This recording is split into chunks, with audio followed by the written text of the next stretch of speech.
Hi everybody, I'm Jasmina Devil. Am I crazy? Or am I crazy? Welcome to Dawn of the Devil. The very first video, the beginning of my video journal about my individual experience with bipolar disorder. The things I've heard, the things I've seen, the things I've felt, the things I believed, the things that I still believe are out of this world. But first, I'd like to get some boring stuff out of the way so you all know what this is about. I've been diagnosed with bipolar I disorder for 10 years now.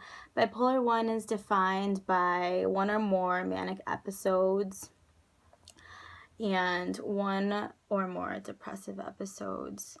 Bipolar II is the antipodes and is defined by one or more depressive episodes and at least one hypomania episode, which is a less severe type of mania. Some symptoms of bipolar I mania are grandiose beliefs about one's power and ability, hardly sleeping and feeling vigorous and energized, maybe with no sleep at all. Rapid speech and rapid racing thoughts, being easily distracted are one of the symptoms. Impaired judgment and impulsiveness, acting without thinking, and in severe cases like mine, hallucinations and delusions.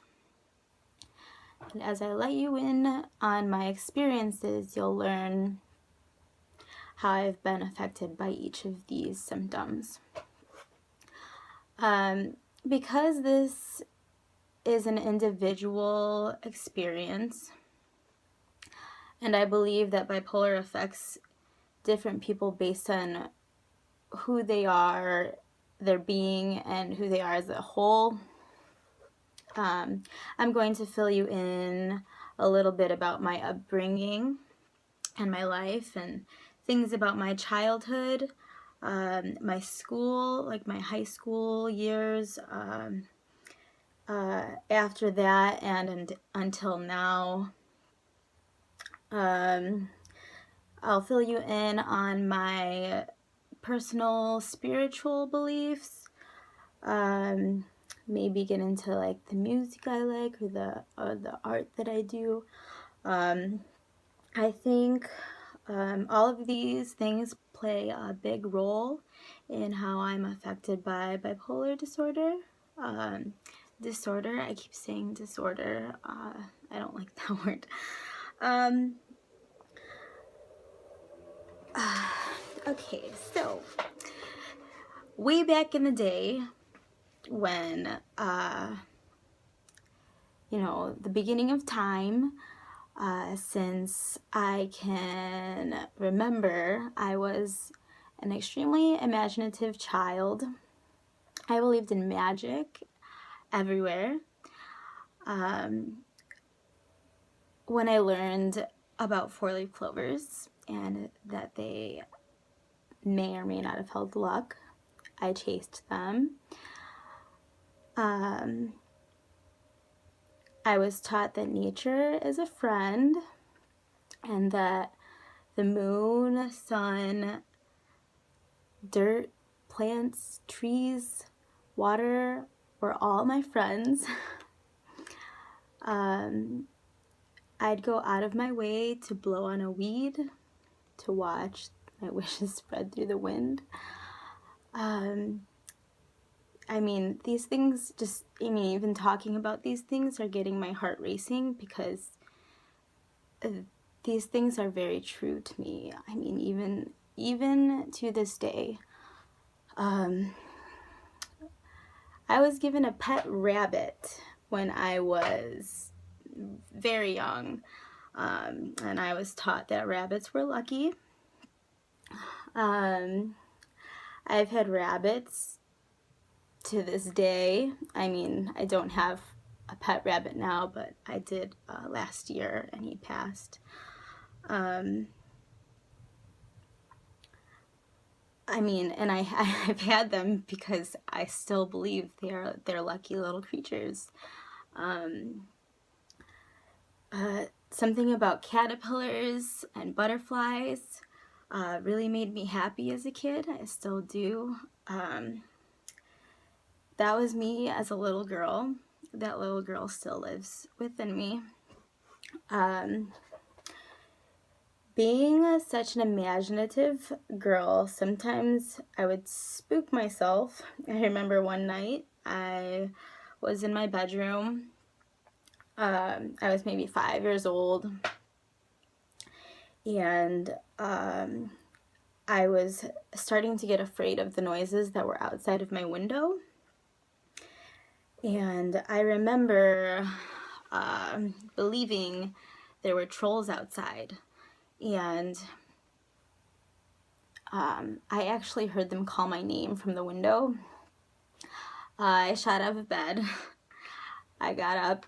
I ran to my mom, and I ended up staying the entire night with her, terrified of these trolls. That house is supposedly haunted. I guess there are other stories of haunted cases in that house, and by other family members too.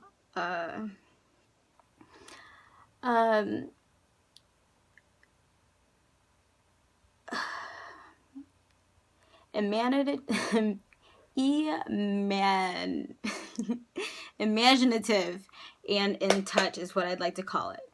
Sorry, I don't think I have a speech impediment, but maybe when I get a little nervous. I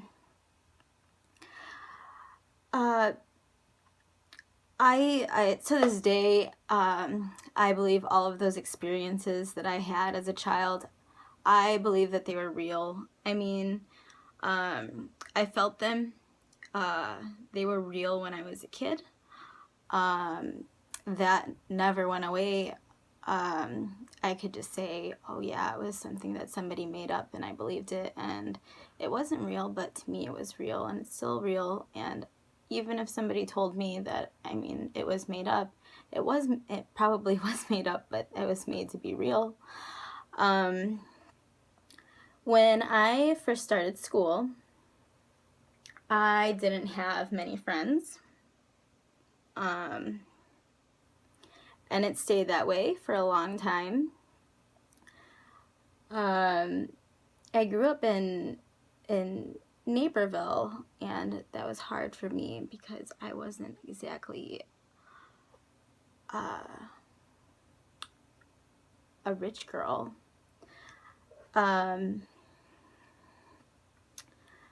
Rich in many ways, but wealthy, not wealthy.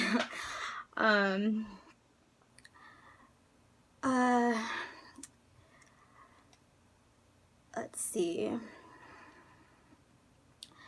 In junior high, I was teased about my hair, about my boobs. I had boobs when I was 10. I admit that I tried very hard to make friends. I had one or two close friends that maybe stuck with me through high school or the beginning of high school. Junior high was a giant, junior high and high school were giant popularity contests, and I failed miserably at the popularity contest. I kind of blocked a lot of that out. My high school experience, I mean, to me, honestly, it's, it taught me a few things, but in the end, it could just be considered like just a giant,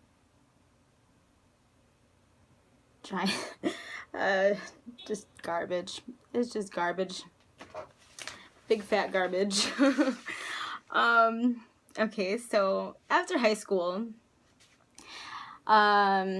is when I considered my life to have started. It was like a clean slate. I didn't have to see everyone every day anymore, ever, for the rest of my life. I went to a community college for about 1.5 years for like theater and art. Didn't really continue with that, considering I could just do that stuff if I wanted to anyway. I made some friends. I had a love. I started to redefine myself as a person. I stopped eating meat. I started to reconnect with the earth that I've always trusted, and I've always been drawn to energies and the unseen things and the unseen things in things, if that makes any sense. I don't know if that makes sense. I hope it does, because it makes sense to me. I've always been quite witchy. Some people think that's nonsense, but I mean, man, I swear it's like in my bones or something.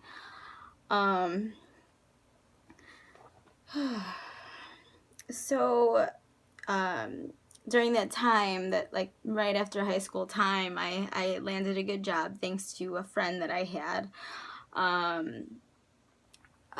I was not a secretary, but a concierge, or I don't know, whatever you call it, at a car dealership.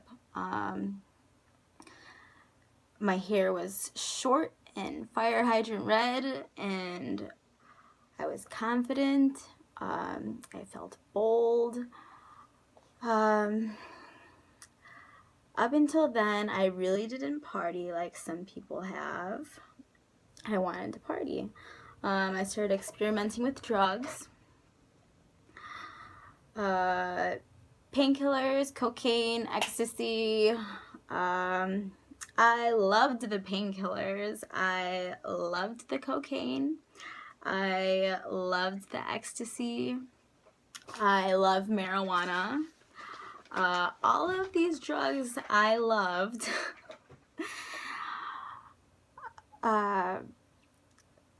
It was something to do and some way to feel good on my spare time. My fun time. I was a freaking hippie. You can still call me a hippie. I don't know what actually defines being a hippie is. So a year of being a hippie taught me a lot. It was, I was naive and susceptible to the things people told me. I was fucking cool.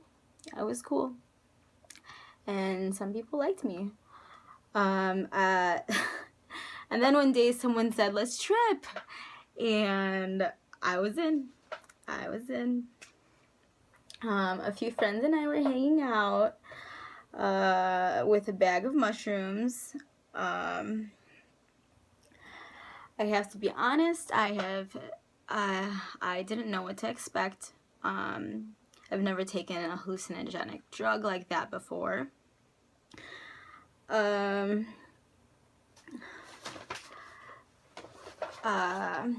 were in a friend's basement, and we all decided to start eating these fungi. We all ate about a 1/2 of these fungi, and some time went by, and I started to trip. It was pretty dark in the basement, and we were watching the movie To Die For with Nicole Kidman.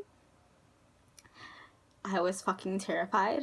I don't know if anyone's watched that movie before. I really don't even know what it was about. I don't remember. It scared me to death, though. I was fucking scared.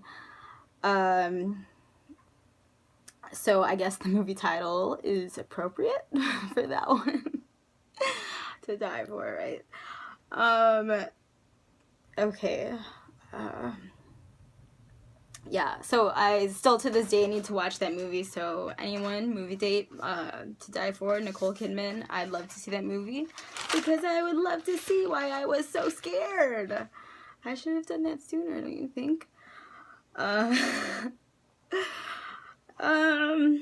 Let's see, what else have I got here? So because I was so scared, I think everyone was getting scared. So we left. And we drove through what may have well been a scene by Tim Burton. Crazy, like, swirly, mountainy, all this crazy stuff, all just in the middle of Naperville. Listening to Pink Floyd and Tom Waits on the way home. It was cool. It was the coolest way home I had ever taken. That hasn't changed. That was the coolest way home I've ever taken for sure. So we went inside my house, and my dogs were laying on the floor. And my Chloe, my sweet German Shepherd Collie mix Chloe, she was glowing. She was so beautiful. And I could actually see and feel the love. I could feel the love in her. Crazy. Oh, I swear. We went to my bedroom, me and my love, for the night. We made love, the craziest love, the weirdest love. I actually felt like I was becoming this person I was making love to while I was making love with them. And I felt like he was becoming me while I was making love with them. Him. Anyway, so I don't know how else to describe that. We slept, and I awoke feeling like I was the last one left on earth. Like, everything around me had been destroyed, and I was the only one left on earth, and I was terrified. I thought,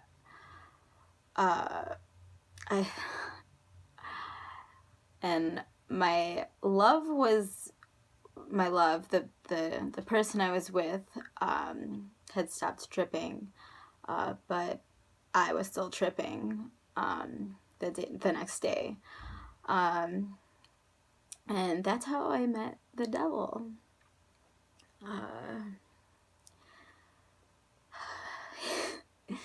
Yeah, so, okay, so this is a good spot for me to end Dawn of the Devil.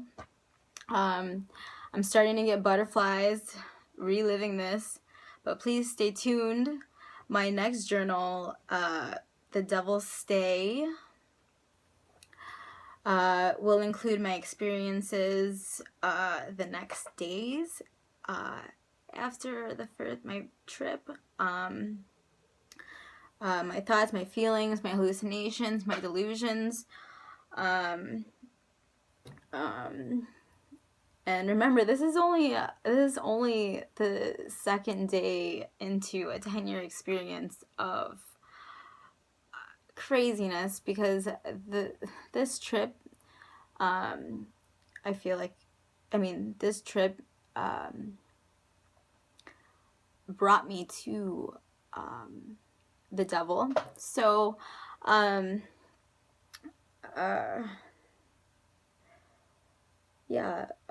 I'll talk about more about my diagnosis and how the the the mushrooms were related to my diagnosis.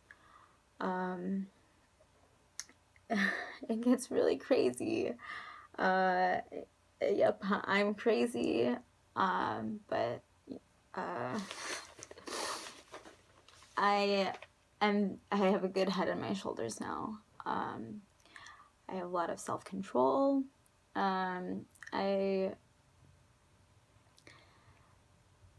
I've lived with this for a long time, and I know how to deal with it, even when it does get out of hand. So again, I'm trying to raise awareness for people who don't understand the suffering that comes with bipolar, and hopefully I can help the suffering associated with bipolar, because right now I am pretty successful with my life, and I know people sometimes think that there's no hope, but I have had no hope so many times, and for me to be here like I am right now is unbelievable. So thank you again for listening. I hope you continue to listen, because I have a lot to say. Thank you.